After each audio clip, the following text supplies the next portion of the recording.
Hello everyone. आज की हमारी जो ये वीडियो है ये 12th क्लास के लिए होगी। 12th क्लास में हमारा जो टॉपिक चल रहा है वो द्वितीयक क्रियाएं हैं, जिसके अंदर हम उद्योगों का वर्गीकरण पढ़ रहे हैं।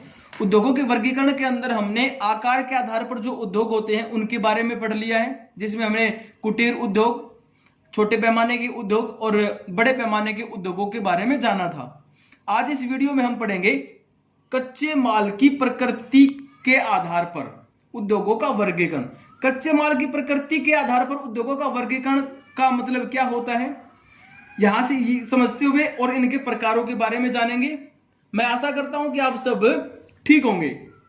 चलिए अपना टॉपिक शुरू करते हैं। यहां पर क्या बताया गया है, यहां पर कहना चाहता है कि कच्चे माल की प्रकृति के आधार पर उद्योगों का वर्गीकरण। देखो ये बात मैंने पहले ही बता दी है, जो उद्योग जहां पर लगा हुआ है ना वो उद्योग वही है, ठीक है, इसमें कोई चेंजिंग नहीं है। उद्योग उद्योग होता है, लेकिन हमें बस ये है कि हम उसको पढ़ किस प्रकार से सकते हैं, उसको किस प्रकार बांट करके उसका अध्ययन कर सकते हैं, उसके ऊपर अपनी स्टडी कर सकते हैं। तो हमने पहले पढ़ा था आकार के आधार पर। अब आकार में यही है कि वही उद्योग कुटीर उद्योग भी हो सकता है, बड़ा भी हो सकता है, और कच्चे माल इसमें कौन सा प्रयोग किया गया, अब उस कच्चे माल के आधार पर हम उद्योगों को बांटने की कोशिश करेंगे। तो यानी कि यहां पर जो रॉ मटेरियल का यूज किया गया है, जो कच्चे माल का जो यूज किया गया है, उसके आधार पर हम उद्योगों को बांटने की यहां पर कोशिश करते हैं, ठीक है। यानी कि जैसे हमने पढ़ा, जब मान लीजिए एक छोटा उद्योग चल रहा है, फर्नीचर उद्योग चल रहा है। फर्नीचर उद्योग के अंदर कच्चा माल क्या होगा, पेड़ों से मिलने वाली लकड़ी, ठीक है। तो ये लकड़ी क्या है, ये कच्चा माल है, और ये लकड़ी कहां से प्राप्त होती है, वनों से प्राप्त होती है। तो ये उद्योग क्या होगा, वन आधारित उद्योग होगा, ठीक है। जैसे लोह इस्पात उद्योग है, जहां पर लोहे की बड़ी बड़ी मशीनें बनाई जाती हैं, ठीक है, उसके लिए कच्चा माल क्या है, लोएस्क। लोएस्क क्या है, लोएस्क जो है एक खनिज है, ठीक है। तो ये क्या हुआ, ये खनिज आधारित उद्योग हो गया, ठीक है। उसी प्रकार चीनी उद्योग है, चीनी उद्योग में कच्चा माल क्या है, चीनी उद्योग में कच्चा माल है गन्ना। ये गन्ना कहां से प्राप्त होता है, कृषि से प्राप्त होता है। तो ये क्या हुआ, ये कृषि आधारित उद्योग हो गया। आगे बात समझ में। उसी प्रकार मान लो जैसे रासायनिक उर्वरक बनाए जाते हैं, ठीक है, पेंट बनाया जाता है, जो पेंट हम करते हैं ना लोहे के ऊपर या लकड़ी के ऊपर जो पेंट किया जाता है, ठीक है। तो जिसके अंदर रसायन का प्रयोग होता है, रसायन यानी कि केमिकल्स का जो यूज होता है, उसको हम क्या बोलते हैं, उसको हम बोलते हैं रसायन आधारित उद्योग, यानी कि रासायनिक उद्योग बोलते हैं, ठीक है।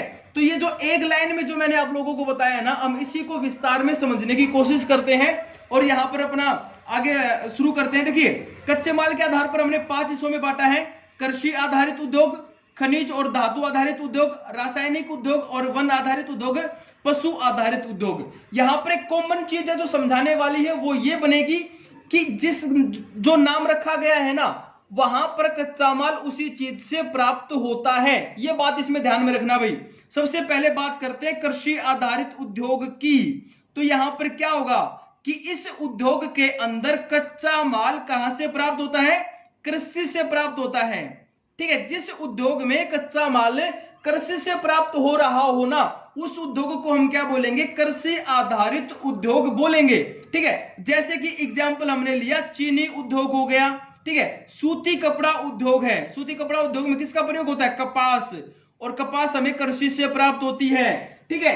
तो ये, या फिर हम चाय के बारे में पढ़ें, चाय का जो उद्योग चलता है, क्योंकि चाय भी पैकेट में बड़ी बड़ी इंडस्ट्री के द्वारा तैयार की जाती है, ठीक है। चाय भी क्या है, कृषि है, ठीक है। कॉफी है, ये क्या है, ये सारे के सारे कृषि आधारित उद्योग है भाई, ठीक है। तो बात समझ में आ गई, जिस उद्योग के अंदर कच्चा माल कृषि से प्राप्त होता हो, और उस माल को हम क्या करेंगे, गन्ने को हमने क्या किया, गन्ने को हमने एक प्रक्रिया के अंदर से गुजारा और उसको क्या बना दिया, उसको हमने चीनी बना दिया, यानी कि एक मूल्यवान पदार्थ बना दिया, ठीक है। तो यहां पर ये क्या है, ये द्वितीयक क्रिया है और इसमें हमने एक मूल्यवान पदार्थ बनाया है, ठीक है। इसमें कच्चा माल कृषि से प्राप्त हुआ है, तो उसको हम बोलेंगे कृषि आधारित उद्योग। अब दूसरा पढ़ते हैं खनिज आधारित उद्योग, ठीक है। खनिज आधारित उद्योग का मतलब होता है जिसके अंदर कच्चा माल कहां से प्राप्त होता हो, खनिजों से प्राप्त होता हो। अब ये जो खनिज होते हैं ना, ये खनिज भी दो प्रकार के होते हैं। एक होता है 11th क्लास में पढ़ा होगा अगर आप लोगों को याद है, धात्विक खनिज, और एक होता है अधात्विक खनिज। भाई धात्विक खनिज का मतलब होता है जिसमें धातु का अंश हो, और इसमें होता है जिसमें धातु का अंश नहीं हो, ठीक है। इसमें तो आता है चूना पत्थर जैसी हो गया, ठीक है, चूना पत्थर इसमें शामिल हो जाएगा, या कोई मिट्टी है, ठीक है। और धातु के अंश में क्या हो गया, जैसे लोहा है, सोना, चांदी, एल्यूमिनियम, ठीक है। ये सारी चीजें क्या है, ये खनिज है हमारे जिसके अंदर धातु का अंश पाया जाता है। अब इसको भी क्या करते हैं हम, दो हिस्सों में बांट लो। एक होता है लोहांश जिसमें लोहे का अंश हो, और एक होता है अलोह। अलोह का मतलब होता है जिसमें लोहे का अंश नहीं होता। सोना चांदी है, एल्यूमिनियम है, इनके अंदर लोहे का अंश नहीं होता है, ठीक है। तो लोहांश भी क्या है, लोहा भी क्या है, एक धातु है, एक खनिज है। यहां पर अगर मान लो सीमेंट बनाई जाती है, ठीक है, मिट्टी के बर्तन बनाए जाते हैं, ये अधात्विक का एग्जाम्पल हो गया। तो यहां पर क्या है, यहां पर बात ये याद रखनी हमें कि जिस उद्योग में कच्चा माल हमें खनिजों से प्राप्त होता है, तो वो खनिज चाहे धात्विक हो या फिर अधात्विक हो, यह ध्यान में रखना भाई। यहां पर यही बात ध्यान में रखने वाली है कि वो खनिज चाहे धातु से प्राप्त होता हो या अधात्विक हो, लेकिन हो खनिज, और उस खनिज का प्रयोग करके अगर कोई तैयार माल किया जाता है या कोई मूल्यवान पदार्थ बनाया जाता है, तो उस उद्योग को हम किस श्रेणी में रखेंगे, खनिज आधारित उद्योग में रखेंगे। जैसे तांबे के बर्तन बनाना, एल्यूमिनियम के तार बनाना, या एल्यूमिनियम के बर्तन बनाना, या एल्यूमिनियम से आजकल तो मशीनें बननी शुरू हो गई हैं, ठीक है, एल्यूमिनियम की मशीनें आती हैं, लोहे की मशीनें बना रहा है कोई उद्योग, ठीक है, कोई पार्ट बना रहा है, वो सारे के सारे उद्योग इसके अंदर शामिल होने वाले हैं।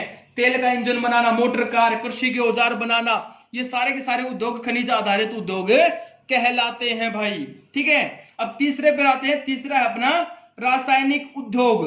रासायनिक उद्योग का मतलब होता है जिन उद्योगों के अंदर रसायन का प्रयोग होता है, ठीक है, जिनके अंदर केमिकल का प्रयोग होता है, किसी चीज को तैयार करने के लिए जिसके अंदर केमिकल्स का यूज होता है, उनको हम क्या बोलेंगे, उनको बोलेंगे रासायनिक उद्योग, ठीक है।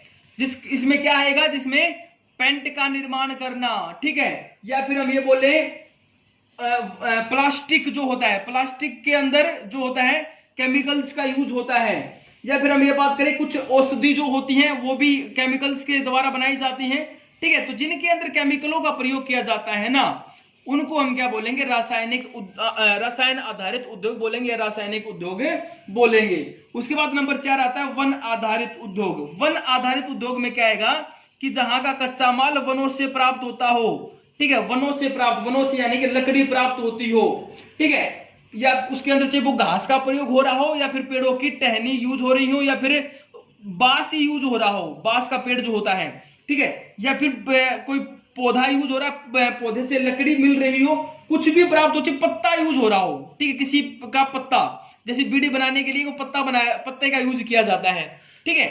तो इसमें किस बांस का यूज होता हो या फिर किसी प्रकार का, वो सारे के सारे उद्योग किस में आएंगे, वन आधारित उद्योग कहलाएंगे। फर्नीचर से लेकर के बीड़ी बनाना, ठीक है, फर्नीचर उद्योग, बीड़ी उद्योग, उसके साथ में हम बात करें दिया सलाई, जो माचिस होती है, माचिस के अंदर वो जिसके ऊपर मसाला लगाया जाता है ना, वो जो लकड़ी होती है वो भी वनों से प्राप्त होती है, ठीक है। तो यह होगा वन आधारित उद्योग भाई, ठीक है, समझ में आ गया होगा। अब लास्ट है 5वां, और वो है पशु आधारित उद्योग। अब पशु आधारित उद्योग का मतलब क्या है कि जिनके अंदर कच्चा माल जो है वो पशुओं से प्राप्त होता हो, ठीक है। अब पशु चाहे वो जीवित हो या फिर मृत हो भाई, ठीक है, दोनों के दोनों शामिल होंगे, चाहे वो जिंदा हो चाहे वो मरा हुआ हो, दोनों को दोनों प्रकार के जो पशु हैं इसके अंदर शामिल किए जाएंगे, ठीक है।